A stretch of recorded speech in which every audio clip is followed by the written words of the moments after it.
अगर आप किसी कंपनी या फार्मर प्रोड्यूसर कंपनी यानी एफपीसी के डायरेक्टर हो और आपको लगता है कि आपने सिर्फ कंपनी का रजिस्ट्रेशन करा लिया और पूरा काम खत्म हो गया, तो आज का ये वीडियो दोस्तों आपके लिए लाइफ सेविंग हो सकता है।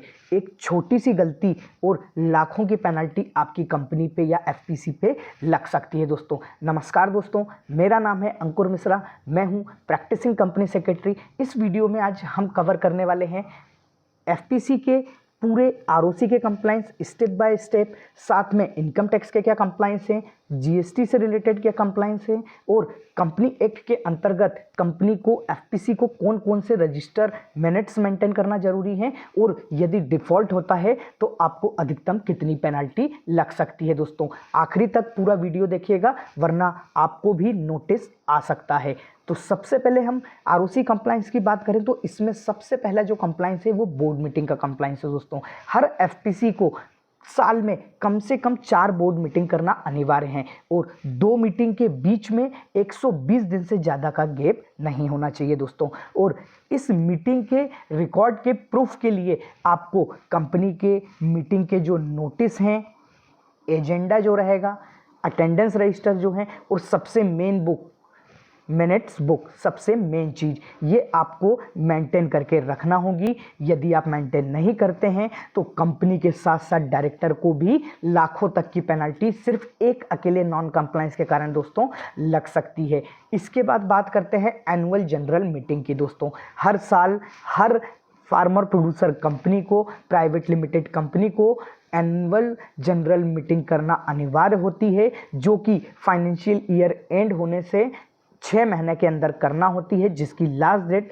30 सितंबर होती है। दोस्तों एजीएम में मुख्य रूप से कंपनी के जो अकाउंट्स होते हैं, ऑडिटेड अकाउंट्स होते हैं, वो अप्रूव होते हैं, ऑडिटर का अपॉइंटमेंट होता है और मेंबरों का आपस में इंटरेक्शन होता है, उनको कंपनी के बिजनेस से अवेयर कराया जाता है। यदि कंपनी एजीएम नहीं करती है तो इस केस में कंपनी पे और डायरेक्टरों पे अधिकतम 5 लाख रुपए तक की पेनल्टी जो है वो लग सकती है। दोस्तों इसके अलावा अगला जो हमारा आरओसी का कंप्लायंस है, इसके अंतर्गत हर कंपनी को जो है आरओसी को कुछ फॉर्म फाइल करना होते हैं, जिसमें हमारा पहला फॉर्म होता है एओसी 4। एओसी फॉर्म जो फॉर्म होता है दोस्तों, ये एनुअल जनरल मीटिंग होने से 30 दिनों के अंदर फाइल करना अनिवार्य होता है।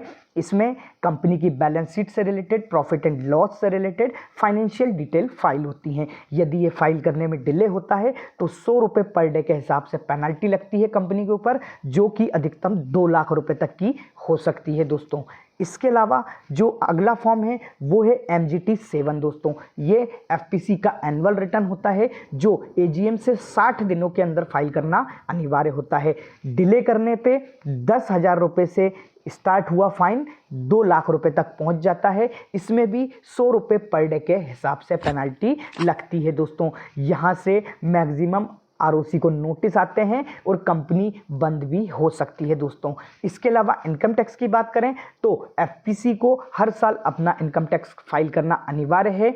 ध्यान रहे ऑडिट के केस में लास्ट डेट 31 अक्टूबर होती है। लेट फाइल करने पे 1,000 से 10,000 रुपये तक की जो है पेनल्टी इनकम टैक्स में लग सकती है। दोस्तों यदि आपका टर्नओवर लिमिट से ज़्यादा है तो आपको टैक्स ऑडिट भी कराना पड़ सकता है। दोस्तों इसके अलावा हम जीएसटी की बात करें, यदि आपकी एफपीसी में जीएसटी लिया हुआ है तो आपको हर क्वार्टरली या मंथली जैसा भी आपने एक्सेप्ट किया है GSTR 1, GSTR 3V और एनुअल रिटर्न फाइल करना मैंडेटरी है, नहीं तो उसमें भी आपको 50 रुपये पर डे या 20 रुपये पर डे की पेनल्टी लग सकती है। दोस्तों आगे हम बात करें, मुख्य रूप से जो मेन रजिस्टर और रिकॉर्ड मेंटेन करना होते हैं, नहीं करने पे इसमें भी आपको 3 लाख रुपए तक की पेनल्टी जो है वो लग सकती है। दोस्तों आपको मेंबर्स के रजिस्टर मेंटेन करना होंगे, डायरेक्टर और केएमपी के रजिस्टर मेंटेन करना होंगे, शेयर सर्टिफिकेट का रजिस्टर मेंटेन करना होगा, लोन और कॉन्ट्रैक्ट के रजिस्टर मेंटेन करना होंगे। साथ में आपको सबसे इंपॉर्टेंट एनुअल जनरल मीटिंग और बोर्ड मीटिंग के मिनट्स जो हैं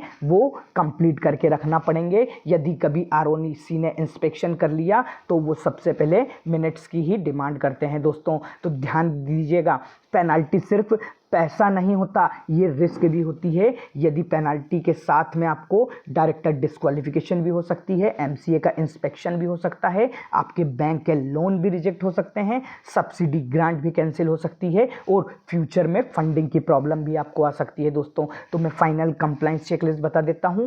बोर्ड मीटिंग करना जरूरी है, एजीएम करना जरूरी है, एओसी 4, एमजीटी 7, आईटीआर, जीएसटी के रिटर्न, रजिस्टर मेंटेन करना जरूरी है, मिनट्स मेंटेन करना जरूरी है और आरओसी का यदि कोई नोटिस आया तो उसको ट्रैक करना और उसका रिप्लाई करना बहुत ज़रूरी है दोस्तों। एफपीसी सिर्फ फार्मर्स का ग्रुप नहीं है, ये फुल फ्लेज कंपनी होती है और कंपनी का मतलब है कंप्लायंस, डिसिप्लिन और डॉक्यूमेंटेशन दोस्तों। आज कंप्लायंस तो कल ग्रोथ। एफपीसी चलाना खेती जैसा है पर लॉ फैक्ट्री जैसा काम करता है दोस्तों। तो दी गई जानकारी उपयोगी लगी हो, चैनल को सब्सक्राइब करें, लाइक करें, अन्य लोगों के साथ शेयर करें। एफपीसी से रिलेटेड सहायता से संबंध के लिए अभी व्हाट्सएप पे संपर्क करें रजिस्ट्रेशन या एनुअल कंप्लायंस के लिए। धन्यवाद।